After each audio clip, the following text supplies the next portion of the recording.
Hi everyone, my name is Kagonya and I'm a senior applied scientist at Mari. Today I'm going to talk about digital transformation among SMBs in Africa and a bit of a background to this. So why SMBs and why Africa? SMBs create about 60 to 70% employment globally, and in Africa this rises up to 80%, which is around 71 million SMBs. Now, out of all these 71 million SMBs, we have only 49,000 Office 365 customers. Clearly a great opportunity there. Then why Africa? So during the pandemic, one of the beautiful things about the pandemic is that it resulted in increased digital transformation.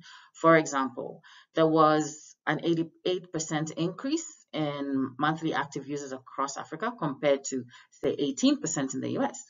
And there was 5x growth, 5 times growth of teams in Africa compared to about 2.5%, 2.5x growth in the States. So we wanted to understand more of this. What was happening during this time? What was digital transformation and how did it transpire? And we found actually that a lot of this growth was from SMBs. So we spoke to 40 SMBs in Kenya, and I'm going to talk about just 3 insights that we gleaned from this study. And if you need more, there are links at the end of this presentation that you can read one of our 3 reports and glean further insights. So for one thing, digital transformation during the pandemic was social and collective for SMBs. And I'll touch on one example of this. We observed what we call cascading digital transformation, where bigger companies influenced smaller SMBs in the adoption of technology. How did they do this? By providing them with either apps or devices. That way their customers, whether their customers were end customers or SMBs, they began to use more and more technology thanks to these bigger conglomerates.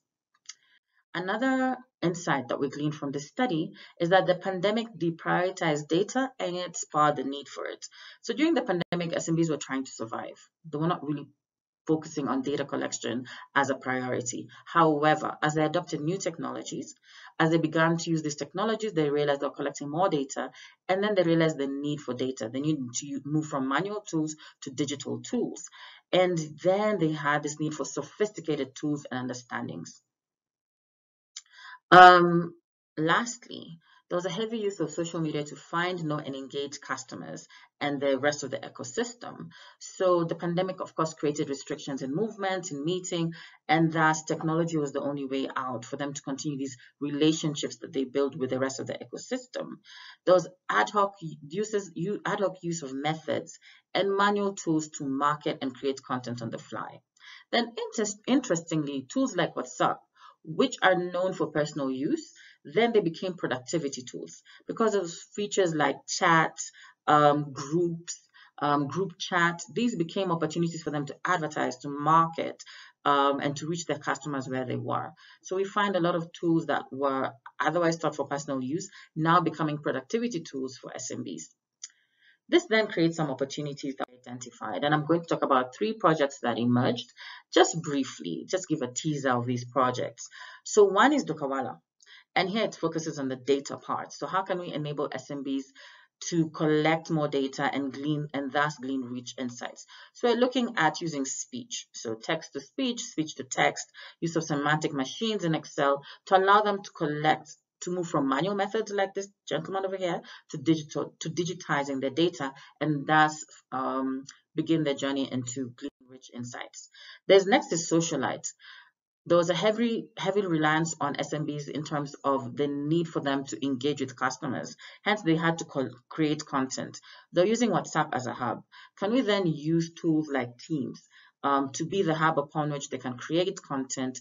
The content can be created, say, from PowerPoint, and they can integrate to the third-party tools that they already use, and then disseminate this content and, of course, glean rich insights from them. So this is Socialite, the second project we're looking at. And lastly, Kazini. So during the pandemic, frontline workers, for example, needed to upskill.